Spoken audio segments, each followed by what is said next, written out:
The ship was old, very old. It floated in the dark space like a dead fish in a black ocean. The metal walls had turned brown with rust. The windows were broken. The engines had stopped working thousands of years ago. But inside this dead ship, there was something alive. Not a person. Not an animal. Just a box. A simple metal box that had waited in the darkness for a very long time. Chief Historian Velmer stood at the entrance of the ship. He was not human. He was tall, almost 8 feet, with a body covered in hard shell like a beetle. His eyes were large and made of many small parts, like a fly's eyes. They changed color when he felt different emotions. Right now, they were bright yellow, the color of excitement. "This is it," he said to his team.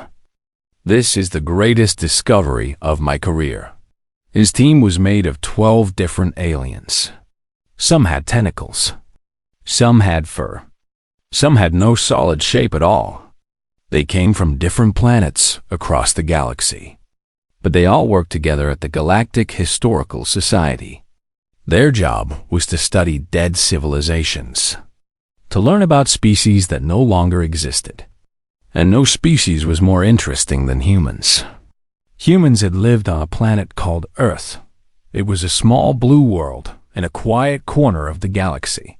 For thousands of years, humans had built cities, created art, fought wars, and dreamed of traveling to the stars. Then, 300 years ago, their sun began to die. The planet became too hot. The air became poison. The humans had to leave or die. Some of them escaped. They built great ships and flew away to find new homes among the stars. But many stayed behind. They could not leave. They did not want to leave. They chose to die on the world that had given them birth. Now Earth was empty, a dead rock floating in space. And ships like this one, filled with things the humans left behind, drifted through the darkness like ghosts. Velmer walked slowly through the ship. His feet made clicking sounds on the metal floor. The air was cold and smelled like old dust. His team followed behind him, recording everything with their machines. "The humans were strange creatures," Velmer said as he walked. "They only lived for about 80 years. They had soft bodies with no armor. They could not see in the dark. They could not breathe underwater. They were weak in almost every way." Scholar Trevik walked beside him. Trevik was a reptile with green scales and 4 arms. He had studied humans for 60 years. "And yet they nearly destroyed themselves many times," Trevik said. "They built weapons that could burn whole cities. They poisoned their own air and water. They fought each other over small differences in belief." "Primitive," said Elder Quillix. Quillix had no solid body. He was like a cloud of thick jelly that could change shape. Right now, he had formed himself into something like a ball with many eyes. "I never understood why the Council wanted us to study them. They were barely intelligent." Velmer stopped walking. They had reached the center of the ship. There, sitting on a table, was the metal box. It was not large, about the size of a human's head. The metal was gray and dull, but it had not rusted like the rest of the ship. Someone had sealed it very carefully. Someone had wanted to protect what was inside. Velmer's eyes turned deep purple, the color of respect. "Whatever is in here," he said quietly. "Someone thought it was important. Important enough to protect it from time itself." He reached out with his long fingers and touched the box. It was cold. He found the lock and pressed it. There was a soft click, and the lid opened. Inside were sheets of thin material, hundreds of them. Each one was covered in strange marks, lines and curves and dots that seemed to dance across the surface. Velmer had never seen anything like it. "What is this?" Trevik asked, leaning closer with all 4 of his eyes. "It appears to be some form of human writing," Velmer said. He carefully lifted one of the sheets. It was light, almost weightless. The marks on it were faded but still visible. But I do not recognize the style.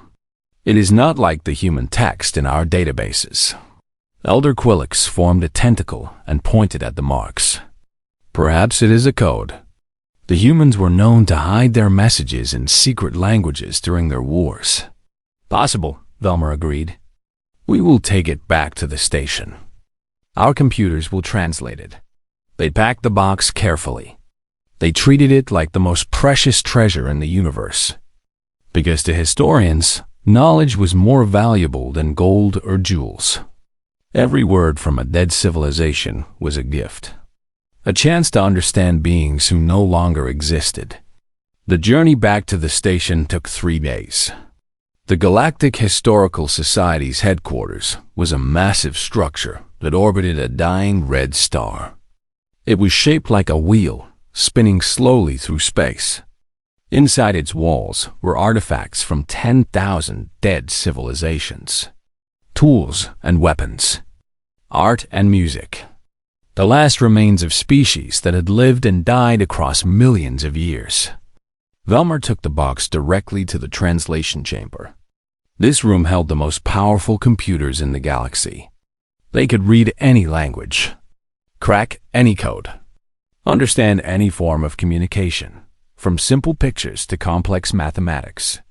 He placed the sheets on the scanning table. The computers hummed to life. Lights blinked. Data scrolled across screens. And then, nothing. Error, the computer said. Language pattern not recognized. Translation impossible. Velmer frowned. His eyes turned gray. The color of confusion. Run it again, he ordered.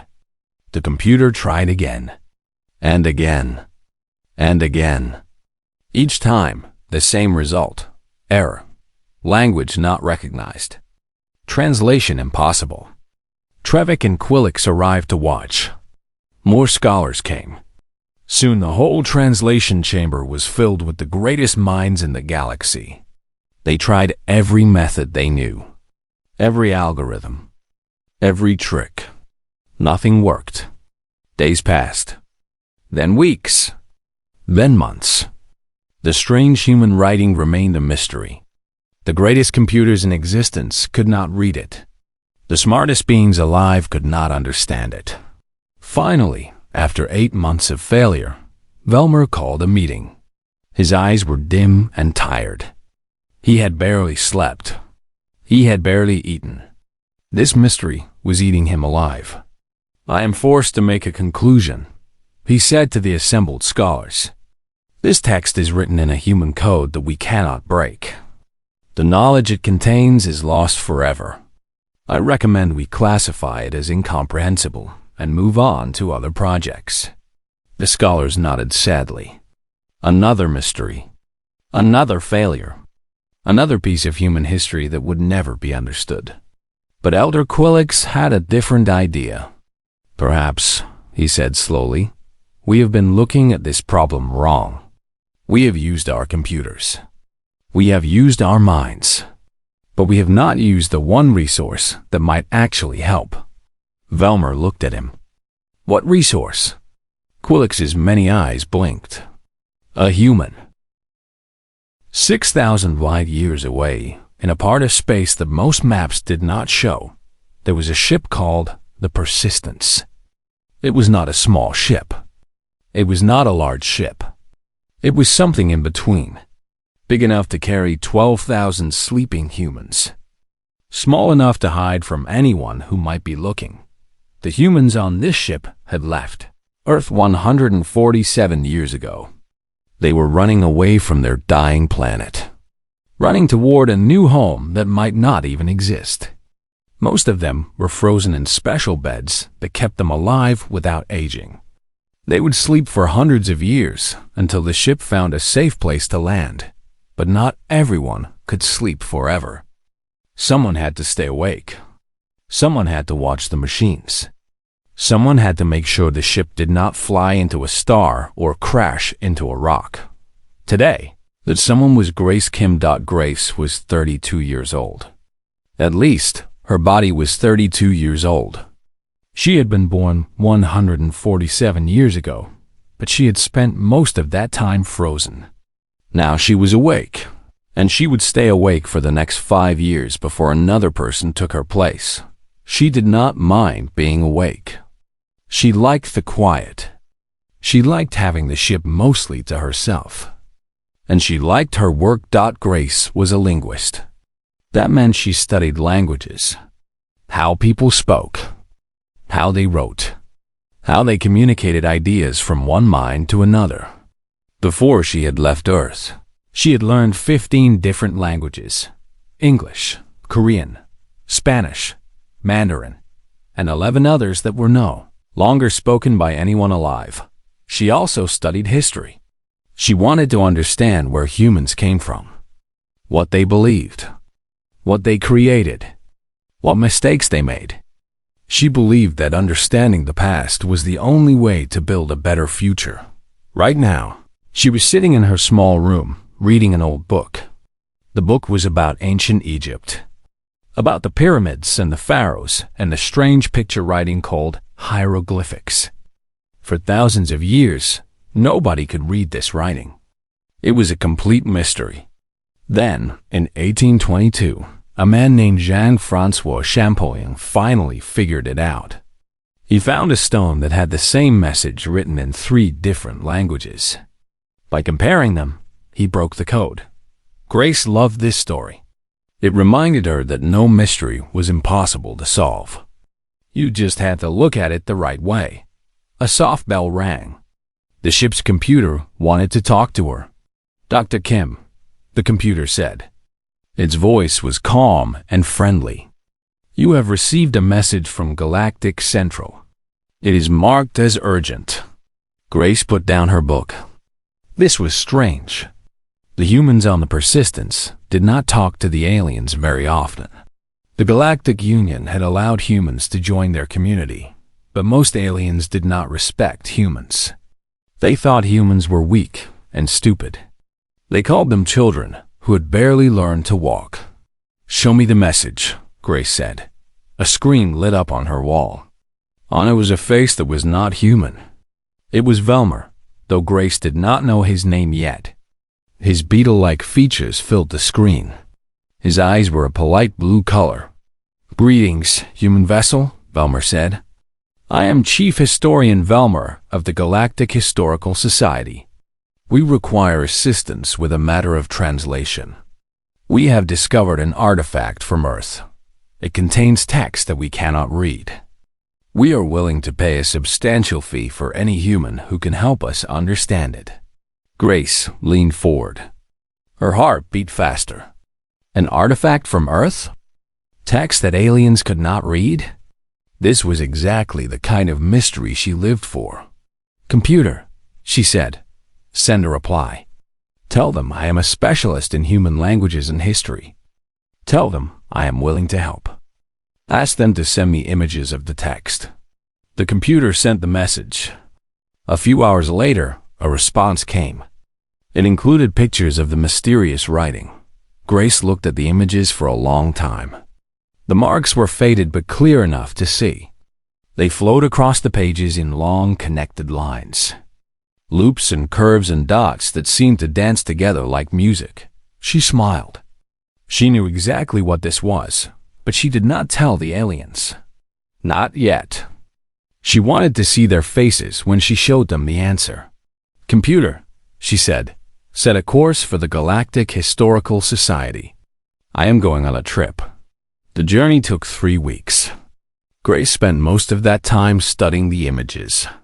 She wanted to make sure she understood every detail. She also read about the Galactic Historical Society, about the aliens who worked there, about their attitudes toward humans. What she learned made her sad.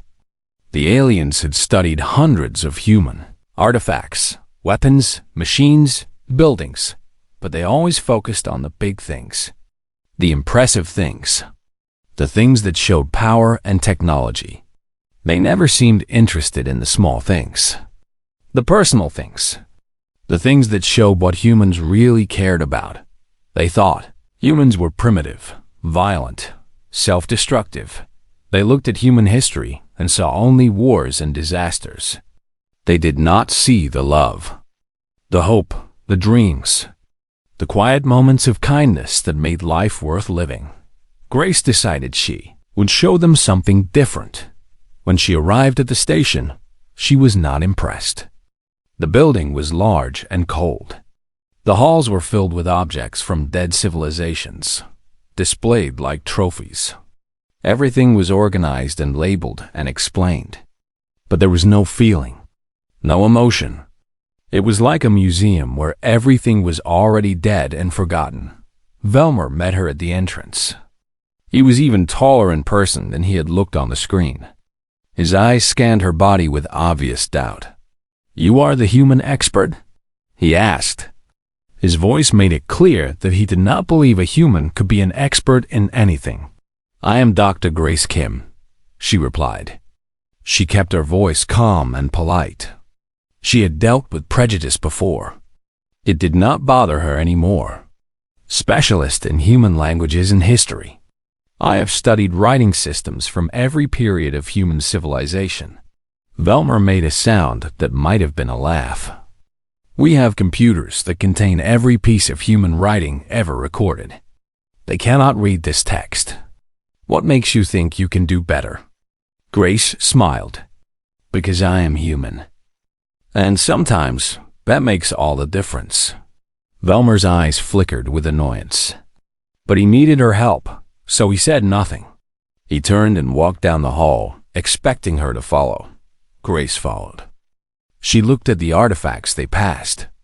Stone tools, metal weapons, broken machines, pieces of buildings. All of it was labeled with cold scientific descriptions. None of it captured what these objects had meant to the people who made them. They reached the translation chamber. A dozen aliens were waiting inside. They looked at Grace with the same doubt that Velmer had shown. Some of them whispered to each other in languages she did not understand. She could guess what they were saying. This little human thinks she can solve a mystery that our greatest minds could not crack. In the center of the room was a table. On the table was the metal box. And inside the box were the mysterious sheets of writing. Grace walked to the table. She looked down at the sheets. Her heart was beating fast, but she kept her face calm. She did not want to show any emotion. Not yet. She reached down and touched one of the sheets. It was thin and fragile, made of a material that humans called paper. It had been common on Earth, but it was rare in space. Most civilizations used digital storage. Paper was considered primitive, but Grace knew that paper held something digital storage could not. The touch of a human hand. The slight mistakes that showed emotion. The physical connection between writer and reader that machines could never create. She looked at the marks on the paper. She turned the sheet slightly, and then she understood exactly why the aliens could not read it. She almost laughed. She had to press her lips together to stop herself. The answer was so simple, so obvious. And yet these great minds, these brilliant scholars, these advanced beings with their powerful computers had completely missed it. "Well?" Velmer asked impatiently. "Can you read it or not?" Grace looked up at him. Her eyes were bright with amusement. "Oh, I can read it," she said. "But first, I have a question for you." "What question?" She pointed at the sheets on the table. "When you found these, how were they positioned? Were they exactly like this?" Velmer frowned. "Yes, we have not moved them. We preserved them exactly as they were found." "Why do you ask?" Grace nodded slowly. "I thought so," she said. "That explains everything." "Explains what?" "What are you talking about?" Grace picked up the stack of sheets. All 12 aliens leaned forward, watching her with intense curiosity. She held the papers in front of her, looked at them one more time, and smiled. Then she turned them upside down. The room was completely silent. 12 alien scholars stared at Grace with wide eyes. Velmer's shell made a clicking sound, which happened when he was very confused. Elder Quillix had stopped moving entirely, frozen in shock. "What did you just do?" Velmer finally asked. Grace held up the papers so everyone could see. "I turned them upside down." "You were looking at them the wrong way." "That is impossible," Trevik said. His forearms crossed over his chest. "We analyzed the orientation carefully. We used pattern recognition software. We studied the flow of the marks. We determined that the top was the top and the bottom was the bottom." "And you were wrong," Grace said simply. She walked to a large screen on the wall. She placed one of the papers on the scanner. The image appeared on the screen, now right side up. The marks that had looked like random loops and curves suddenly became something else. Something clear. Something readable. "This is called cursive writing," Grace explained. "It was a style of writing that humans used for hundreds of years. Instead of making each letter separately, you connect them together in flowing lines. It is faster to write, and many people thought it was more beautiful." Velmer stared at the screen. His eyes slowly changed from gray to pink, the color of embarrassment. "But our computers should have recognized this. They have records of all human writing styles." "Your computers looked for patterns," Grace said. "They looked for shapes that match shapes in their database. But when you flip cursive writing upside down, the shapes change completely. The letters become unrecognizable. What was clearly a word becomes just a strange squiggle." She pointed at a word on the screen. "See this? Right side up, this says love, but upside down, it looks like a meaningless loop. Your computers could not match it to anything because they were looking at it wrong."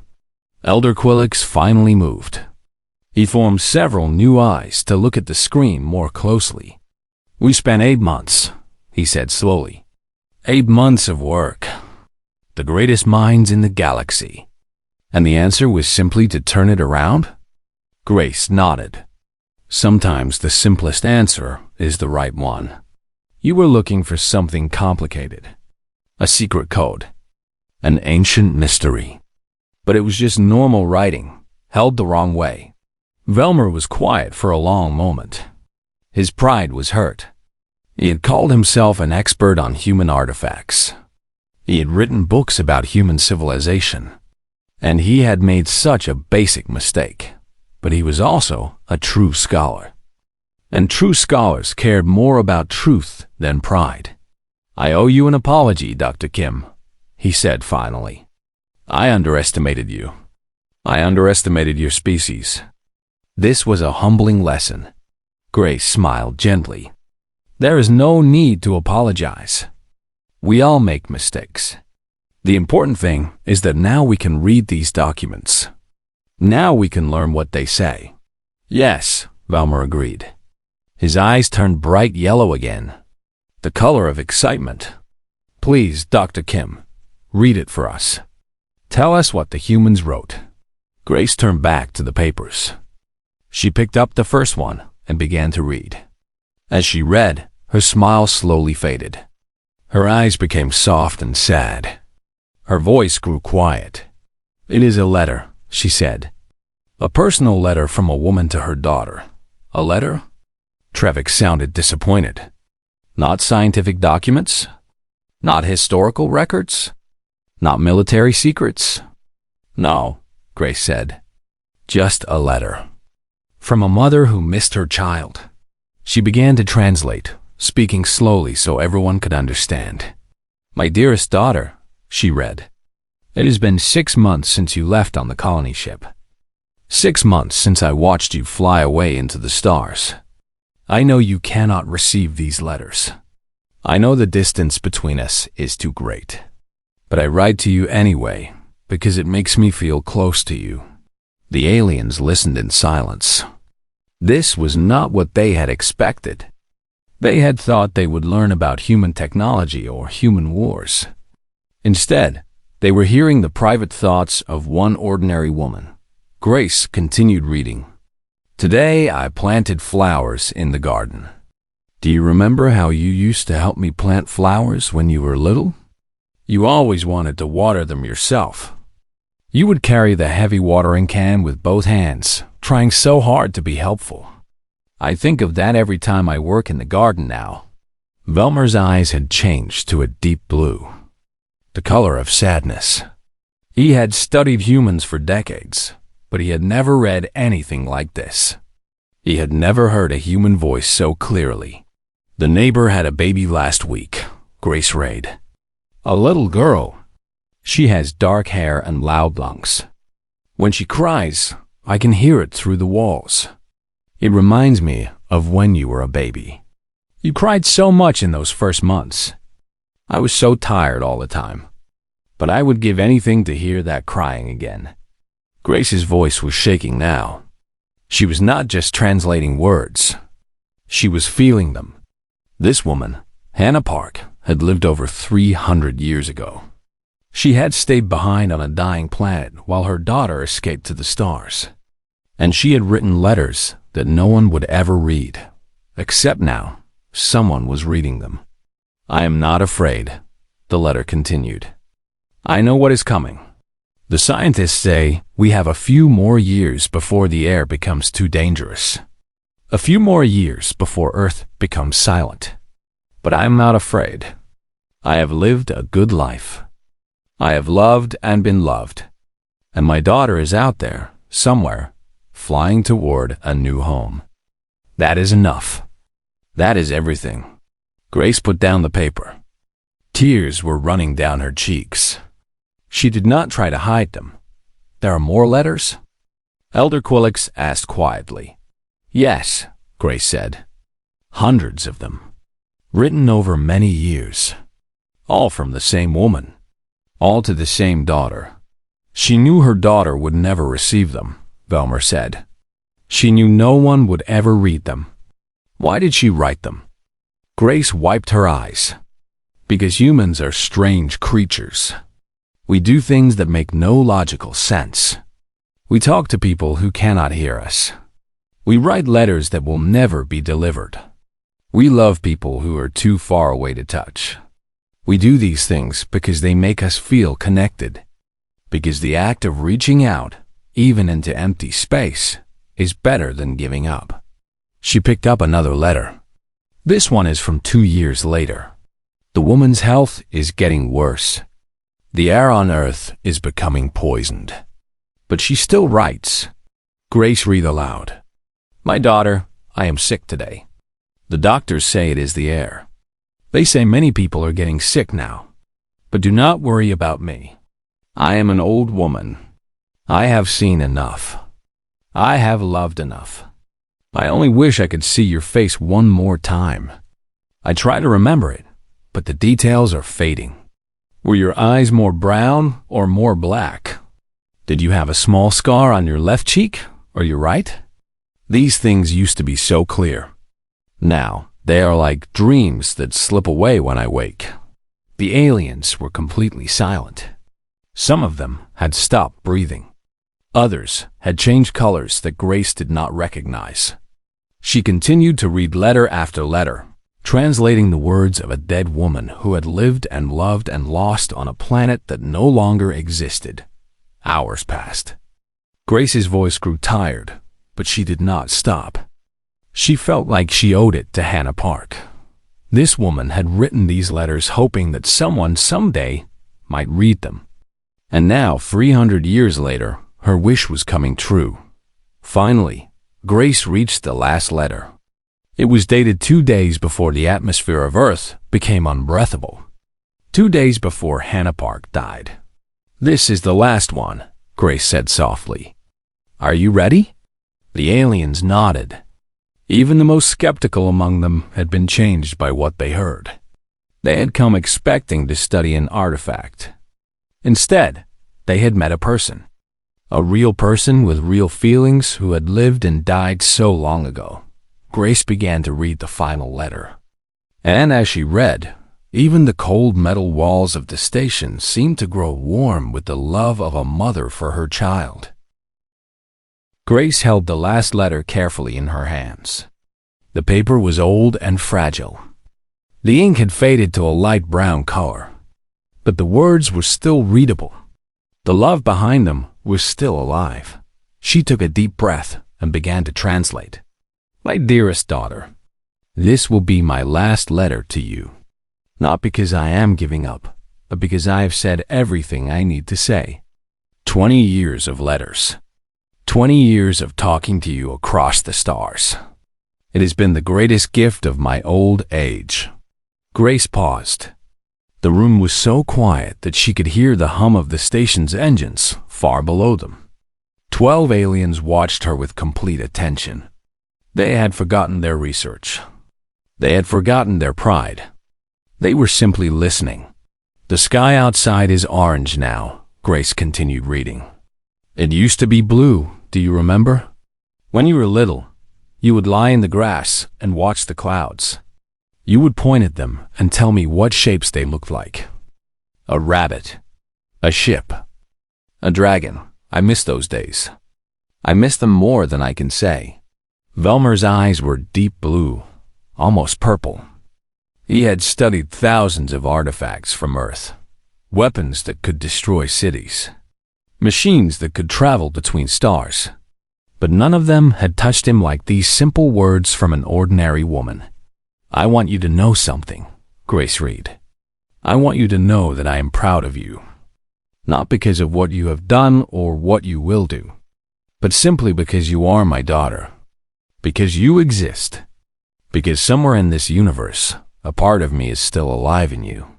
Grace's voice cracked. She stopped and wiped her eyes. One of the alien scholars, a small furry creature named Pillix, made a soft sound. It was the sound his species made when they felt deep emotion. He had never made it while studying an artifact before. I am not sad, Grace continued reading. Please do not be sad for me. I have lived a full life. I have known love. I have known friendship. I have seen sunrises and sunsets. I have held a baby in my arms and watched it grow into a woman. What more can anyone ask for? Grace looked at the next part of the letter. Her hands were shaking. When I die, they will not bury me. There are too many people dying now. They will burn my body and scatter the ashes in the garden. I like that idea. I want to become part of the earth. This planet gave me life. It is only right that I give something back. Elder Quillix had formed himself into a tight ball. His many eyes were all focused on Grace. She knew she was going to die, he said softly. She knew, and she was not angry. She was not bitter. How is that possible? Because she had something to live for, Grace said. Even at the end, even when everything was dying around her. She had love. And love is stronger than death. She turned back to the letter. I have put these letters in a special box. A box that will survive long after I am gone. I do not know if anyone will ever find them. I do not know if anyone will ever read them. But I wanted to leave something behind. Not my things. Not my money. Not my achievements. Just my words. Just my love. Just the truth of who I was and what I felt. Grace took another deep breath. This was the hardest part. The final words of a woman who had been dead for 300 years. My daughter, wherever you are, whatever you have become, I want you to know one thing. You were loved. From the moment you were born to the moment I die, you were loved completely and without condition. Nothing can change that. Not time, not distance, not even death. Grace paused. The next words were almost too much to speak. And if someone else is reading this, someone who is not my daughter, I have a message for you too. We were here, the human race. We were not perfect. We made terrible mistakes. We hurt each other. We hurt our planet. We nearly destroyed ourselves many times. She looked up at the aliens around her. They were completely still, completely silent. waiting for the final words. But we also loved Grace Reed. We loved our children and our parents. We loved our friends and our partners. We loved strangers we would never meet and people who died long before we were born. We reached out across time and space, hoping that someone would hear us, hoping that someone would remember us. Grace's tears were falling freely now. She did not try to stop them. Remember us, she read. Not for our wars or our weapons. Not for our buildings or our machines. Remember us for our love. Remember that we were here, and we tried, and we cared. Remember that in a universe of endless cold darkness, there was one small planet where beings learned to feel, where they learned to hope, where they learned to reach for the stars. Grace turned to the last page. The handwriting here was shakier. Hannah Park had been very sick when she wrote this, but she had written it anyway, because she had one more thing to say. Goodbye, my daughter. Goodbye, my beautiful world. Goodbye, everyone who will come after us. I am not afraid.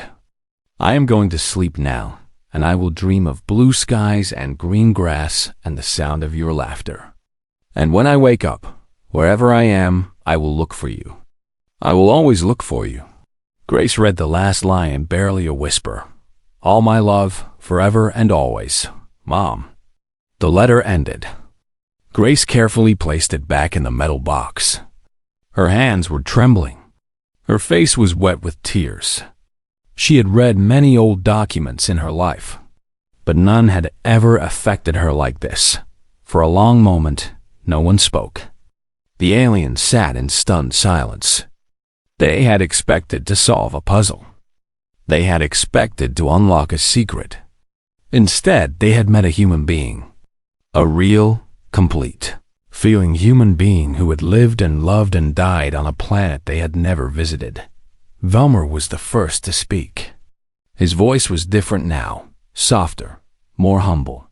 In all my years of study, he said, I have never experienced anything like this. I have examined weapons that could destroy planets. I have analyzed machines that could travel faster than light. But this, he pointed at the metal box, this is the most valuable artifact we have ever found. It is just letters, Trevik said. But his voice was uncertain. His forearms hung limply at his sides. Personal letters from one ordinary person to another. That is exactly why it is valuable, Velmer replied. We have thousands of records about human technology, human politics, human wars. But how many records do we have about human feelings? About human love? About what ordinary humans actually thought and felt when no one was watching? He looked at Grace with new respect. Dr. Kim, I have made many mistakes in my career. But the biggest mistake was thinking that I understood humans. I understood nothing. I knew facts and dates and numbers. But I did not know this. He gestured at the box again. I did not know that humans could love like this. Could reach out across death itself just to say goodbye. Grace nodded slowly. She was too emotional to speak. She had come here expecting to solve a simple translation problem. Instead, she had become a bridge between two worlds, between the past and the present, between humans and aliens, between Hannah Park and the universe that had forgotten her. What should we do with these letters? Elder Quillix asked. They are clearly very important, but they are also very personal. They were written for one person. Is it right for us to keep them? Grace thought about this. It was a good question. Hannah Park had written these letters to her daughter. She had never expected strangers to read them. Would she have wanted her private thoughts shared with the entire galaxy? I think, Grace said finally, she would want people to read them. She said so herself in the last letter. She wanted someone to remember. She wanted someone to know that humans had loved, that we had cared, that we had reached out into the darkness, hoping to be heard. She looked at the metal box. Inside were 347 letters. 347 pieces of a human soul, preserved across centuries. Let them read, Grace said. Let the whole galaxy read. Let them know who we were. Not our weapons or our wars, but our love, our hope, our endless, stubborn, beautiful refusal to give up, even at the end of everything. Velmer nodded slowly. His eyes had changed to a new color that Grace had never seen before. It was the color of wonder. Then that is what we will do, he said. We will share these letters with the galaxy, and we will tell them the truth about humanity. The truth that we missed for so long. He looked at Grace with something that might have been respect.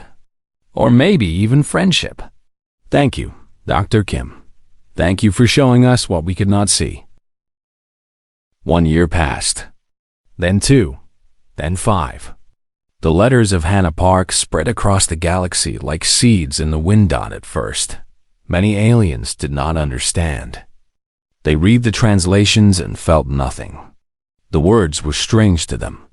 The emotions were foreign. Why would someone write letters that could never be delivered?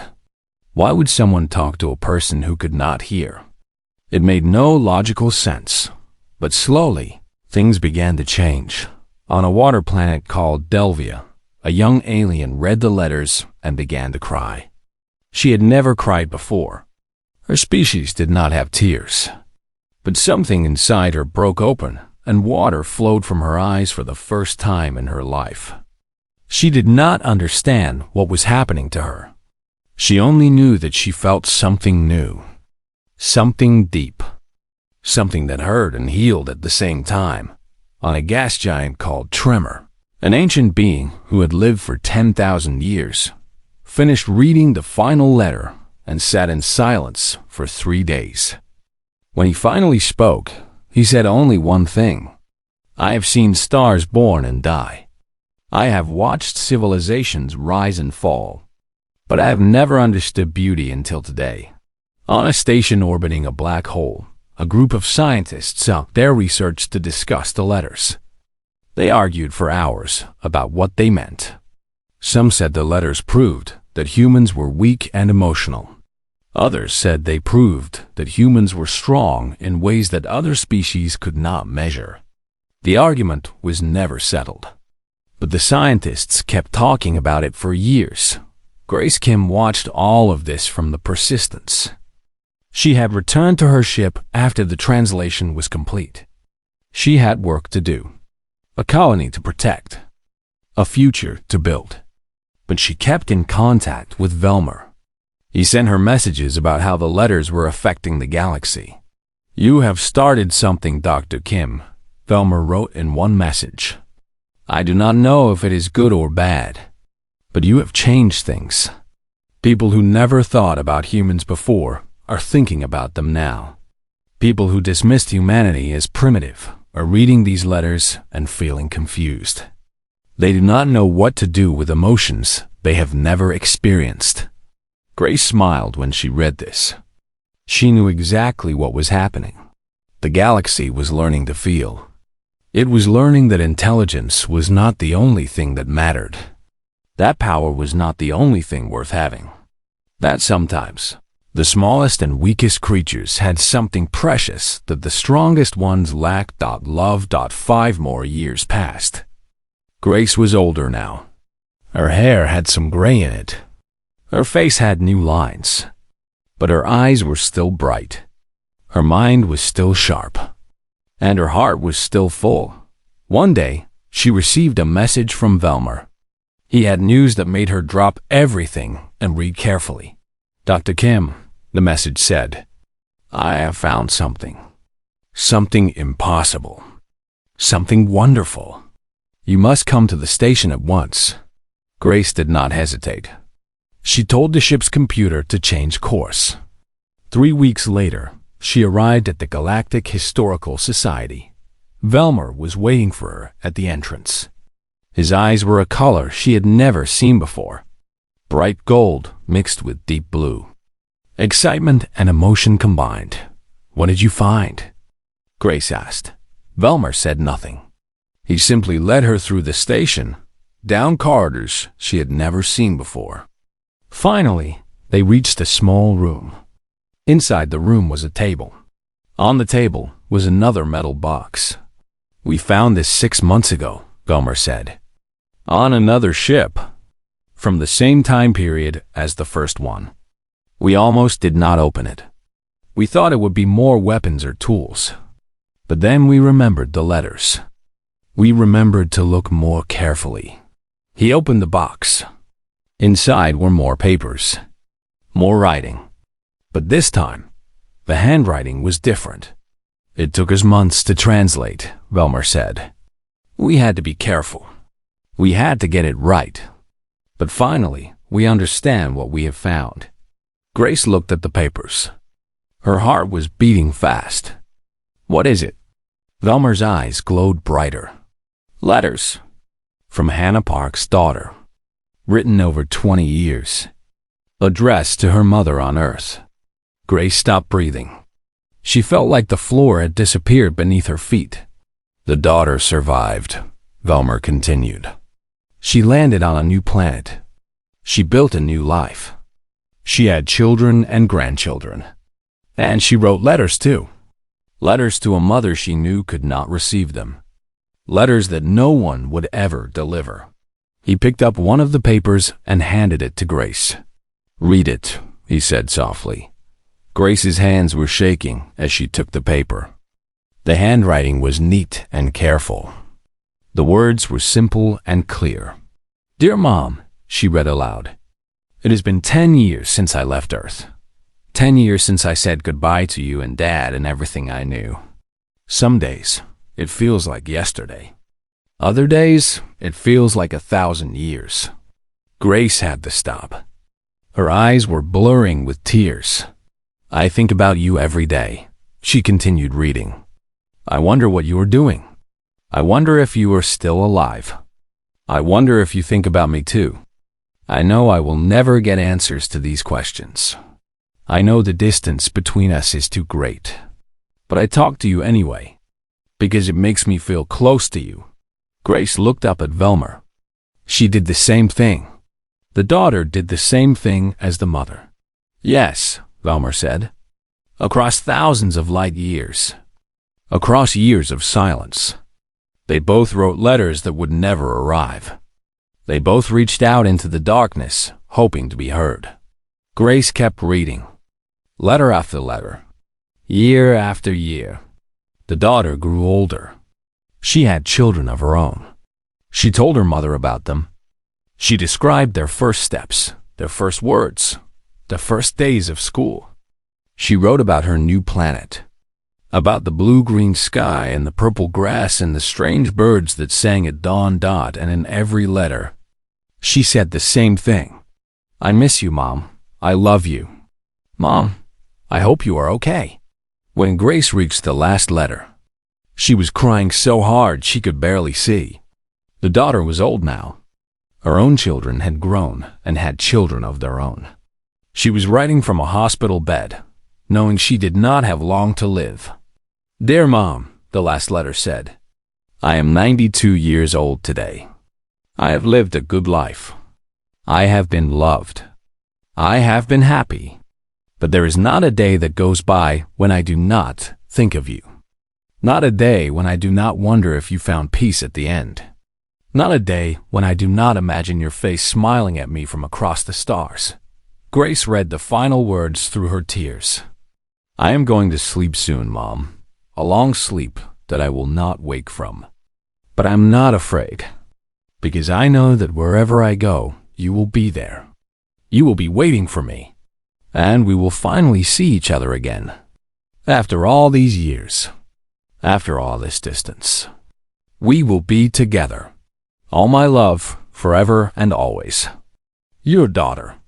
Grace put down the letter. She could not speak. She could not think. She could only feel two women, separated by the death of a planet, separated by thousands of light years, separated by time itself. And yet they had both done the same thing. They had both written letters into the void. They had both refused to let go. And now, 300 years later, their letters had found each other. Velmer stood beside Grace in silence. His eyes were deep blue, the color of sadness and wonder combined. "We are going to put them together," he said finally. "The mother's letters and the daughter's letters, side by side, so that everyone can read them, so that everyone can see." Grace nodded. She could not trust her voice. "This is what humanity gave to the galaxy," Velmer said. "Not weapons, not technology, not power, but this, the ability to love across any distance, the refusal to give up, even when there is no hope, the courage to speak into the darkness, even when no one can hear." He looked at Grace with something in his eyes that she had never seen from an alien before. It was respect. True, deep respect. "We held the letters upside down," he said softly. "For 8 months we held them upside down and could not read them. And I think, Dr. Kim, that we have been holding humanity upside down for much longer than that.